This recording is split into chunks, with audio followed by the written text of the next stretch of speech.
I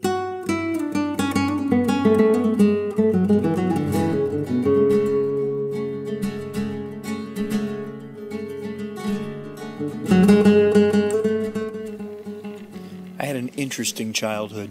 I was more of a nomad, kind of a hippie. I was a missionary's kid, and I visited some really cool places, and one of my favorites was Old Tucson. It was a mock Old West town outside of Tucson, Arizona. It was used as a movie set, and while I was fascinated by many places in the world that I visited, I was, at heart, an all-American boy. And what better epitomizes the American boy than the Wild West? And this place captured it all of it in its glorious, spur-clinking, ideological detail.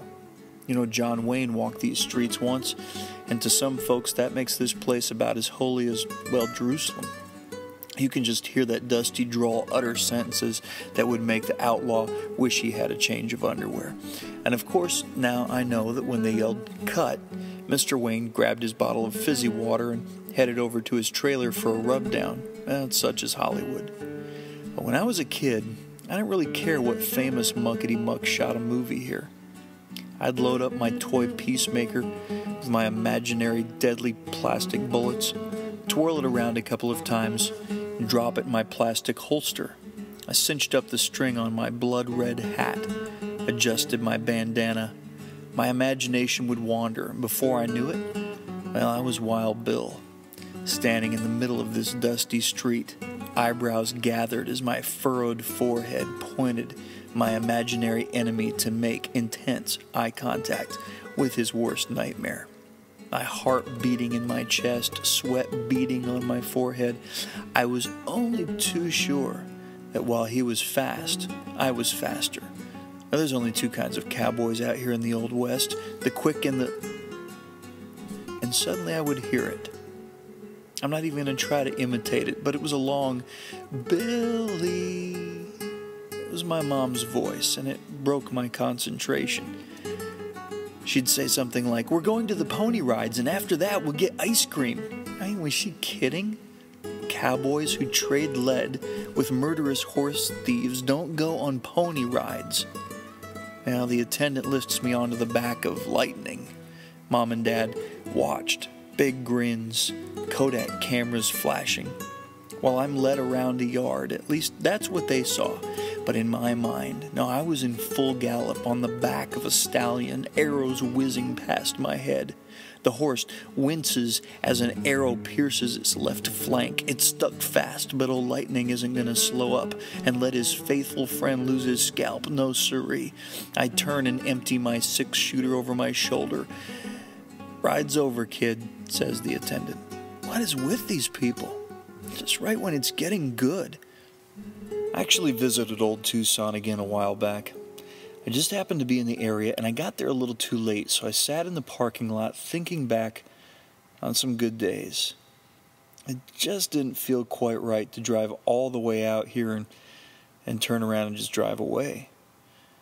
So I sat there, and suddenly an attendant opened a gate, and I thought for a second and asked myself, what would Wild Bill do? So I got out of my rental car and I asked if I could have a look around. He was very kind and he let me. They were closed. He had a couple of things left to do and I was free to wander down the main street for just a few minutes. Alone, now grown, I realized that it was far different than my memories. It burned down, you know. What? I said. He said to me, "It caught fire and it burned clean to the ground a few years back." Suddenly it all made sense. I decided a while back to try to draw this. So this piece captures a few things in my mind and combines them. It captures the place that I remember that is a lever that I pull every now and then when I want to stop the wheels of living. Not to stop life, but to remember what it was like to be a child that is fully alive.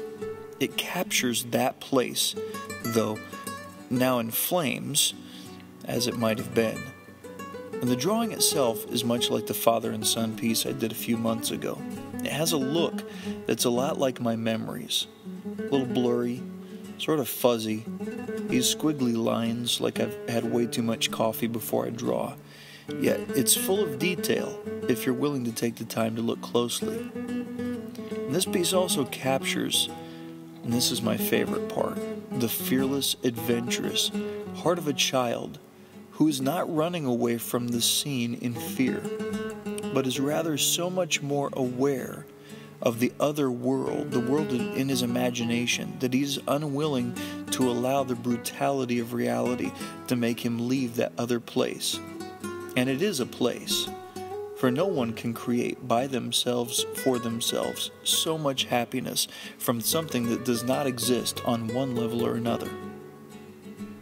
If you care to comment, I'd love to hear your thoughts on what you see in this piece.